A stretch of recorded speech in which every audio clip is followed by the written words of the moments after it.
Shalom Bapak Ibu yang diberkati Tuhan. Mari kita akan merenungkan firman Tuhan. Tema yang akan saya sampaikan di hari ini adalah awas pujukan dosa.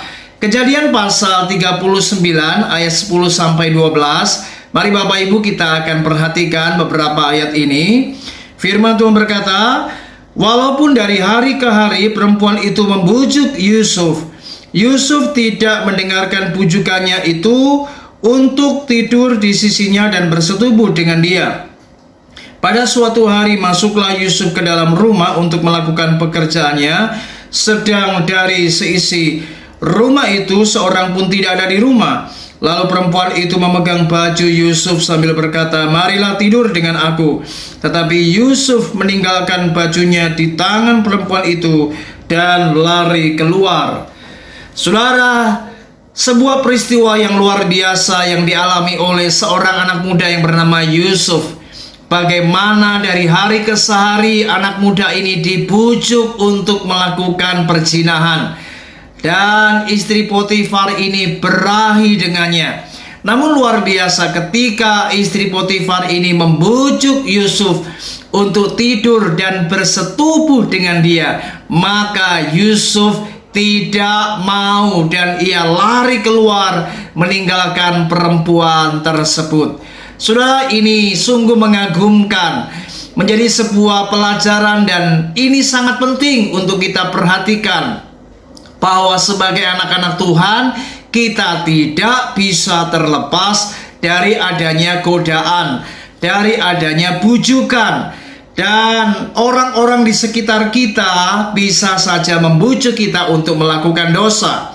Mazmur pasal yang pertama, ayat yang pertama, perhatikan firman Tuhan ini dikatakan, berbahagialah orang yang tidak berjalan menurut nasihat orang fasik, yang tidak berdiri di jalan orang berdosa, dan yang tidak duduk dalam kumpulan pencemooh.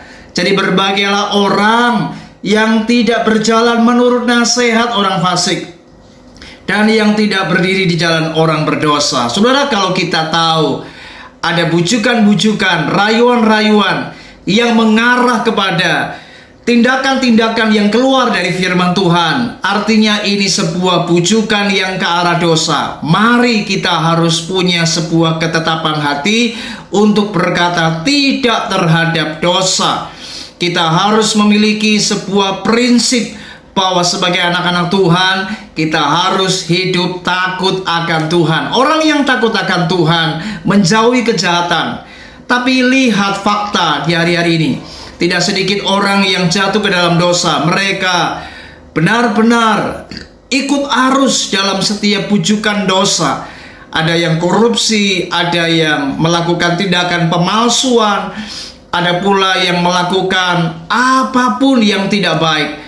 Mereka bisa saja melakukan perjudian, narkoba, dan lain sebagainya. Itu sebabnya mari di dunia ini kita tidak bisa menghindari godaan dan bujukan-bujukan dari orang-orang yang mencoba untuk menarik kita melakukan dosa. Tetapi mari ingat, kita ini adalah anak-anak Tuhan. Kita harus seperti Yusuf. Kita harus punya prinsip sebagai anak-anak Tuhan.